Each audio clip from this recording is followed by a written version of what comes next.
Një epok po mbyllet, një tjetër po lind. Me dorëzimin e Fronit te Orhani, historia merr një kthes të re. Armiku është më i fortë, sfidat janë më të mëdha. Por pasardhësi Osmanit është gati të ndezë flakën e një epoke të re osmane. Përgatituni për betejë, dashuri dhe lavdi. Traileri hapet me skena epike që nënkuptojnë nisjen e një kapitulli të ri në luftrat dhe betejat e osmanëve, një klimë tensionuar dhe atmosferë triumfale. Një goditje dramatike është fiksuar. Sofia duket se martohet me një fest ku çifti ndodhet në qendër, por atmosfera është e mbushur me tension, duke lënë të kuptohet se diçka do të shkundë festën. Orhan Bey shfaqet përsëri, duke ndriçuar me madhështinë dhe staturën e tij, një rikthim i rëndësishëm në skenë. Skenat e errta dhe dramatike njoftojnë për një sulm të ri, ndoshta nga një armik i panjohur.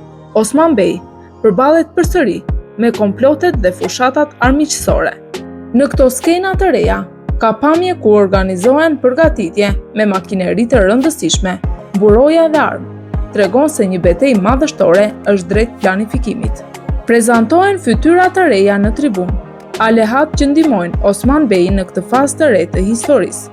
Fokusi duket i vendosur në një ambient social dhe politik që po ndryshon me themel. Ndërtimi një kampi apo shteti më të fortë. Termi një epoke të re thekson ndryshime themelore në strategji dhe strukturë të osmanëve. Sofia dhe lidhjet martesore. Ka shumë mister rreth ndikimit të kësaj lidhjeje në politikën dhe aleancat e ardhshme. Shënjohet një fazë tjetër e zhvillimit ushtarak, ku Osman Bey ballafaqohet me armik të rinj dhe sfida intensive. Rikthimi i Orhanit është një rol kyç për të forcuar pozitat e familjes dhe të drejtojë një epokë të re, si mjeti për unitet dhe udhëheqje. Me rritjen e fuqisë së Osmanit, perandorit të tjera, bizantine, mongole, selxhuke, fillojnë ta shohin si kërcënim real.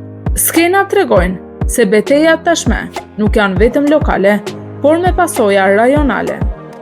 Në këto episode të reja, Osmani dorëzon Orhanit kështjellën dhe përgjegjësinë administrative. Ky hap e konsideron Orhanin si trashëgimtar zyrtar. Është një moment historik dhe simbolik që përfaqëson një epokë të re me Orhanin në qendër. Në terren ai tashmë po vepron si sundues në vazhdën e babait. Në këto episode, personazhi i Orhanit është i martuar me Elçim Hatun, e para nga gratë e tij. Kjo martesë është pjesë e aleancave brenda tribës Kaja dhe tregon Orhanin që hyn në rolin diplomatik, jo vetëm luftarak. Historia e Orhanit tregon se ai martohet edhe me princesë Holofira, e cila konvertohet në Islam dhe merr emrin i Nilüfer Hatun, duke u bërë gruaja e tij e dytë në serial. Elçim është e bija e Akbashli Gündüz Bey, që e bën Orhanin dhe Elçimin kushërinj. Martesa synonte bashkimin e dy degëve të fisit Kaj për forcë politike të përbashkët. Fillimisht, Elçimi ishte në një marrëdhënie dashurie, por vjen situata politike. Gündüz dhe Osmani bien dakord që Orhan duhet të martohet me Elçim për të bërë lidhjet midis familjeve. Orhani nuk është i entuziazmuar, zemra e tij i përket historikisht Holofirës. Martesa zyrtare shpallet në Yenishir, me praninë e Osmanit, Malahun Hatunit, nënës së Orhanit, dhe Gündüz Bey, babait të Elçimit. Atëherë Elçim e pranon martesën për shkak të detyrës ndaj familjes dhe bashkimit të fisit. Orhani, megjithse i ndar emocionalisht, e pranon për hir të shtetit. Por si shkon marrëdhënia e tyre mbas martese? Në fillim është më tepër marrëdhënie formale politike. Elçim pranon rolin e saj me dashamirësi, ndonse shpesh me dhimbje personale. Me zhvillimin e kohës, Orhan dhe Elçim shfaqin respekt reciprok ndaj njëri tjetrit, bashkëpunojnë në betejë ushtarake dhe ai bëhet më i pranishëm ndaj saj. Elçim mbetet besnike në karrierën e tij dhe në oborin osman, duke siguruar frymë bashkëpunimi mes familjeve. Kur Holofira shfaqet sërish, tensioni ndjehet, Elçim ndjehet e përdorur emocionale. Emocionet e Orhanit për Holofirën i zgjojnë xhelozinë e ndjenjës dhe tensionet lindin në obor. Një skenë dramatike tregon Elçim duke ngritur një thik ndaj Holofirës në sherr të hapur. Orhan ndryn për të ndaluar dhunën, duke treguar qartë për kushtimin e tij për të ruajtur paqen dhe respektin në familje. Një episod tragjedik tregon se Elçim mbetet shtatzan, por humbet fëmijën dhe jetën e saj në sezonin e 6, për shkak të dhimbjes dhe komplikacioneve.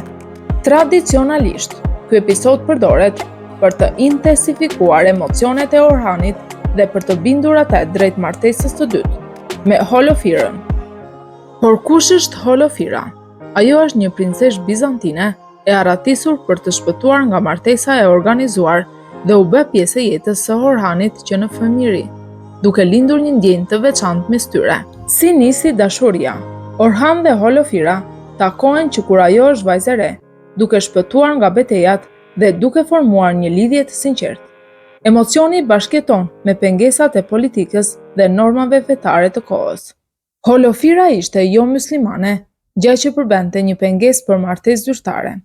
Ajo ishte e fejuar me djalin e Tekfurit të Bilçikut, por u kap nga trupat osmane gjatë pushtimit. Orhani e rëmben Holofirën nga karvani i saj, duke shfaqur guxim dhe dashuri. Pasi ajo kalon provat e dashurisë, ai pajtohet me martesë zyrtare, duke e parë si tjetër për lidhjen personale dhe politike rajonale. Holofira konvertohet në Islam, me emrin Nilüfer Hatun, që do të thotë lule uji.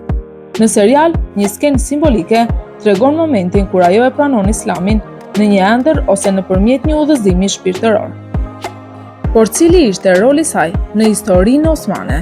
U bë gruaja e Orhanit dhe nëna e djalit të tij, Murat I Parë, pasardhësit të dinastisë osmane.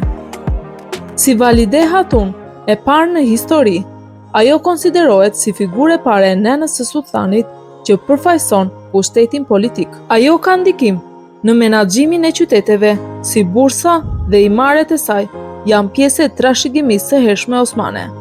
Por fatkeqësisht, aktori Emre Bey, që luan rolin e Ohran Bey, dhe Eçem Sena Behir, që luan rolin e Holofira, u larguan nga seriali në episodin 191 të sezonit aktual. Sipas raportimeve të gazetave turke, ky ishte një lamtumir e paparashikuar për fansat, veçanërisht për rolin e rëndësishëm që Orhan mbante në linjën e historisë osmane. Pse ndodhi kjo dhe çfarë pritet më pas? Një ndryshim I madh në kast është parashikuar që në fillimin e sezonit të ri, por një rifreskim të linjës dramatike dhe ndoshta një riciklimi I historisë.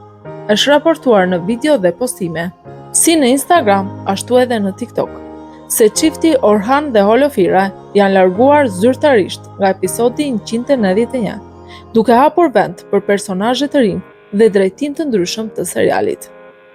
Si në çdo histori, edhe kjo ka kthesat e veta. Me largimin e Orhanit dhe Holofira, seriali hyn në një fazë të re. Çfarë pritet tani?